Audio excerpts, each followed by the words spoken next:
లక్షల మందికి మాత్రమే పిఎం కిసాన్ వచ్చింది. అంటే 39 లక్షల మంది రైతులు ఎగిరిపోయినట్టే కదా. పిఎం కిసాన్ నిబంధనలు అమలు చేయడం అంటే 39 లక్షల మంది రైతులకు రుణమాఫీకి దూరం చేయడమే. రైతు బంధు అందుకున్నది 69 లక్షలు అయితే పిఎం కిసాన్ అందుకున్నది 30 లక్షలు. పిఎం కిసాన్ నిబంధనలు అమలు చేస్తాము అంటే 39 లక్షల మంది రైతులు రుణమాఫీకి అర్హత కోల్పోతా ఉన్నారు. అదేవిధంగా మీరు డబ్బులో చూడండి, రైతు బంధు కింద ఒక సంవత్సరానికి మనం ఇచ్చే డబ్బు 15,248 కోట్లు. పిఎం కిసాన్ కింద ఇచ్చేటువంటి డబ్బు ఒక సంవత్సరానికి 1821 కోట్లు.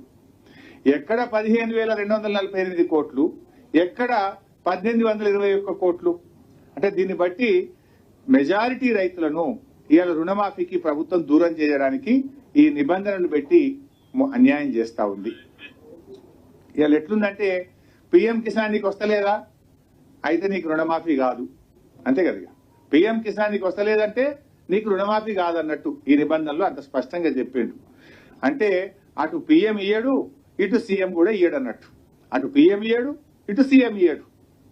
అంటే బడేబాయి బాటలో చోటేబాయి నడుస్తుండ్రు, అంతే కదా. బడేబాయి బాటలో ఈ చోటేబాయి నడుస్తున్నట్టు కనబడుతున్నది ఇప్పుడు. అటు పిఎం ఇయ్యడు, ఇటు సీఎం ఇయ్యడు. పిఎం కిసాన్ నిబంధనలు అమలు చేయడం అంటే 60% మంది రైతులను రుణమాఫీకి దూరం చేయడమే. అంటే ఇలా పిఎం కిసాన్ లో ఏముంటది, ఇన్కమ్ ట్యాక్స్ కట్టే వాళ్ళకి ఇవాళ రేపు రైతులు ఏమైపోయింది, తమ పిల్లలు విదేశాల్లో చదువుకోవాలన్నా, తాము ఇల్లు కట్టుకోవాలనుకున్నా, తాము ఏదైనా వాహనం కొనుక్కోవాలంటే కూడా ఐటీ రిటర్న్స్ ఉంటేనే లోన్లు వస్తా ఉన్నాయి బ్యాంకుల్లో. అంటే ఇవాళ పిల్లల చదువుల కోసమో, ఇల్లు కట్టుకోవడం కోసమో, ఓ ట్రాక్టర్ కొనడం కోసమో, వాహనం కొనడం కోసమో రైతు ఇన్కమ్ ట్యాక్స్ ఫైల్ చేస్తే అతను రుణమాఫీకి అనర్హుడు. ఇవాళ కార్మికులు ఉంటారు, ఆర్టీసీ కార్మికులు, సింగరేణి కార్మికులు, ఎంతో మంది 4th క్లాస్ ఎంప్లాయీస్, చిరు ఉద్యోగులు, రిటైర్డ్ పెన్షనర్లు, వాళ్ళందరినీ కూడా రుణమాఫీకి దూరం చేసింది కదా. ఉపాధ్యాయులు, ఉద్యోగులు, రిటైర్డ్ ఉద్యోగులు, పెన్షనర్లు, ఆర్టీసీ కార్మికులు, సింగరేణి కార్మికులు, 4th క్లాస్ ఎంప్లాయీస్, ఈ చిన్న వాళ్ళందరినీ కూడా ఇవాళ మీరు రుణమాఫీకి దూరం చేసే ప్రయత్నం చేస్తా ఉన్నారు. అంటే గతంలో మా ప్రభుత్వం ఉండే, మేము రుణమాఫీ చేసినప్పుడు ఈ పిఎం కిసాన్ నిబంధనలు పెట్టలేదు, ఇలాంటి కోతలు మేము ఆలోచించలేదు. ఆ రోజు ఆయన రైతా కాదా, బ్యాంకులో క్రాప్ లోన్ తీసుకున్నాడా లేదా, పాస్బుక్ ఉందా లేదా, ఉంటే రుణమాఫీ చేయమన్నా.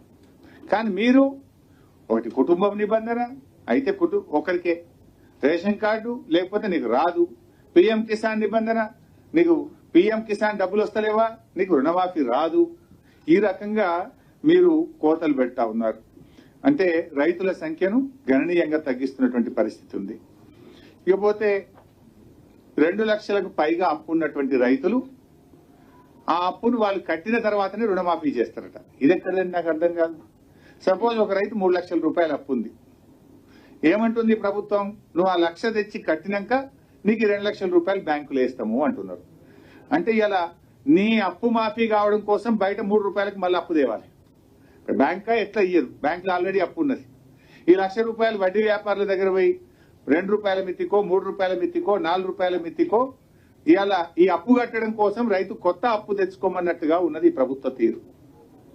ఇవాళంటే ఇంకోటి కూడా ఉంది, ఇలా ఆయనకు అప్పు కుట్టాలి ఎప్పుడు, ఆయన అప్పు కట్టాలి ఎప్పుడు, నువ్వు మాఫీ చెయ్యాలి ఎప్పుడు అంటే ఆలస్యం అవుతుంది. రుణమాఫీ ఆలస్యం కూడా జరుగుతుంది.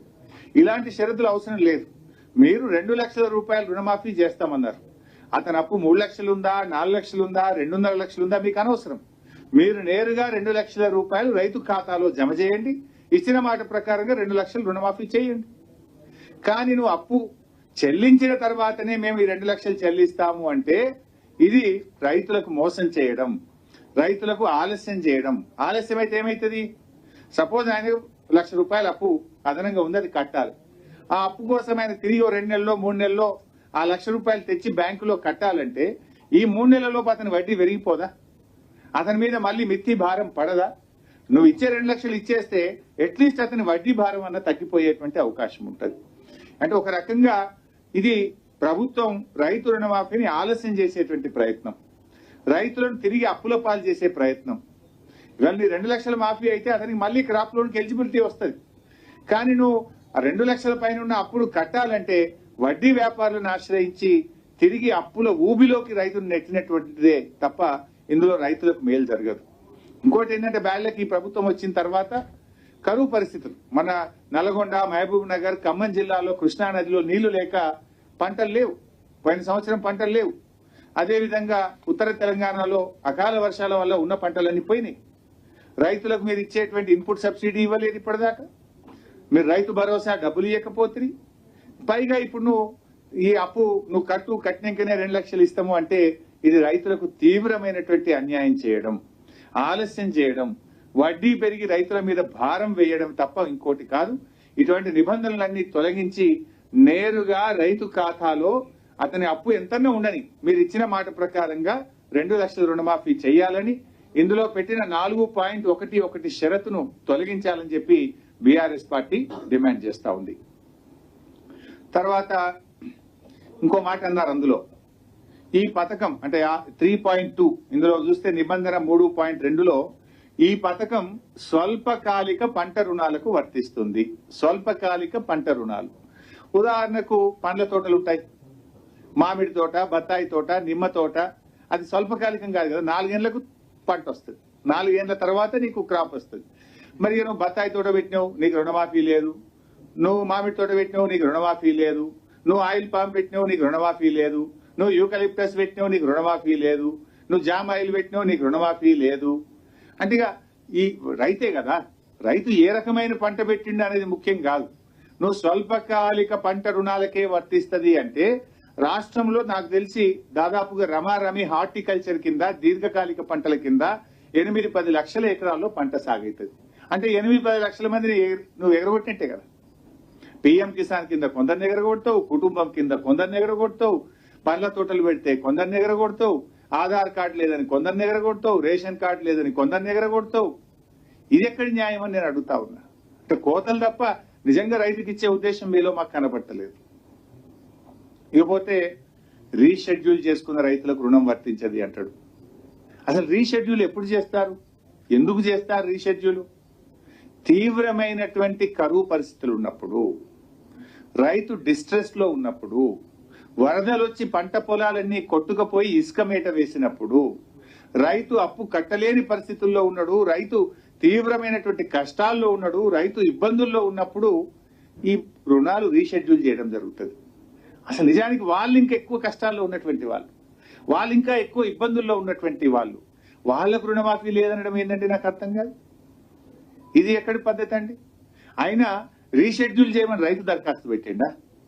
మీరు చేసింది, బ్యాంకులు చేసినాయి, ప్రభుత్వం రీషెడ్యూల్ చేసింది. మీరు చేసిన రీషెడ్యూల్ కు రైతుకు ఎందుకు శిక్ష అని నేను అడుగుతా ఉన్నా. రీషెడ్యూల్ చేయమని రైతు గిట్ట దరఖాస్తు పెట్టిండా? రైతు క్రాప్ లోన్ తెచ్చుకున్నాడు.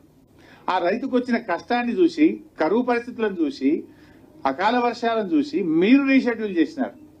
మీరు రీషెడ్యూల్ చేస్తే శిక్ష రైతుకు ఎందుకు? అసలు ఇది ఎవరైనా పెడతారా? అసలు అందరికంటే మోస్ట్ డిజర్వింగ్ రీషెడ్యూల్ చేసుకున్నటువంటి రైతులు, కష్టాల్లో ఉన్నటువంటిది అతను, నష్టపోయినటువంటి వ్యక్తి అతను. ఆ రైతుకు రుణమాఫీ చేయడం అని చెప్పడం అంటే ఇది ఒక రకంగా రైతులకు తీవ్రమైన అన్యాయం చేయడం, రైతుల సంఖ్యను తగ్గించడానికి, రుణమాఫీ డబ్బును తగ్గించడానికి ప్రభుత్వం చేసిన కుట్రగా మేము చూస్తా ఉన్నాం. ఇంకో మాట అన్నారు, ఎవరైనా రైతు బుద్ధిమంతుడు, ఆయన సకాలంలో తీసుకున్న అప్పు కట్టిండి అనుకో, ఆయనకు రుణమాఫీ ఇయ్యమంటున్నారు. కొంతమంది ఏమైందంటే పిల్లలు అమెరికా పోవాలి, బ్యాంకులో లోన్ కావాలని వెళ్తే బ్యాంక్ ఏమంటాడు, నువ్వు 50,000 క్రాప్ లోన్ తీసుకున్నావు, ఆ 50,000 కట్టనే నీ కొత్త బ్యాంక్ లోన్ ఇస్తా, నువ్వు నీ డ్యూ ఉన్నది, నీ లోన్ బ్యాంక్ లో డ్యూ ఉండగా కొత్త లోన్ ఇవ్వను అంటాడు. పాపం ఆ రైతు ఆ డ్యూ కట్టేసింది 50,000, ఇవాళ ఆయనకు రుణమాఫీ రాదంటే ఎట్లా?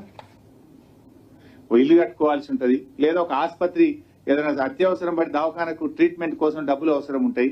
బ్యాంకులో ఆయన అప్పు తీసుకోవాలంటే పాత అప్పు క్రాప్ లోన్ తక్కువ ఉంటుంది, 40,000 50,000 కట్టేసి 1,00,000 కట్టేసి ఆయన కొత్తగా అప్పు తెచ్చుకుంటే నువ్వు ఆల్రెడీ క్రాప్ లోన్ కట్టేసినావు కదా, నీకు రుణమాఫీ వర్తించదంటే ఎట్లా? ఇది కూడా ఆలోచించి, ఇది ఎందుకంటే రైతును పాపం సానుభూతితో చూడాలి. రైతులు ఆయన ఈ పీరియడ్, మీరు అన్న పీరియడ్ లో కట్టి ఉన్నా కూడా క్రాప్ లోన్లు ఇచ్చిన మాట ప్రకారంగా రుణమాఫీ చేయాలని చెప్పి కూడా మేము కోరుతా ఉన్నాం. ఇంకో మాట ఏమన్నారు, జేఎల్జీ, ఎస్హెచ్జి, ఎఫ్పిఓ కౌలుదారులకు రుణమాఫీ వర్తించదు అన్నారు. Joint liability group, self help group, farmer producer organisation. ఇవి నిజానికి వీళ్ళని బాగా ఎంకరేజ్ చేయాలి. ఇందులో ఎవరుంటారు ఎక్కువ? ఇందులో ఉండేటువంటి 4 గ్రూపుల్లో దళిత రైతులు, గిరిజన రైతులు, బలహీన వర్గానికి చెందినటువంటి రైతులు, చిన్న చిన్న కమతాలు ఉన్నటువంటి రైతులు ఇందులో ఉంటారు. వాళ్ళు ఏం చేస్తారు? అందరూ ఒక గ్రూప్ గా ఏర్పడి వాళ్ళు పంట పండిస్తారు. అసైన్ ల్యాండ్స్ ఉంటాయి ఇందులో. దళిత గిరిజన రైతులు, చిన్న కమతాలు ఉన్న రైతులు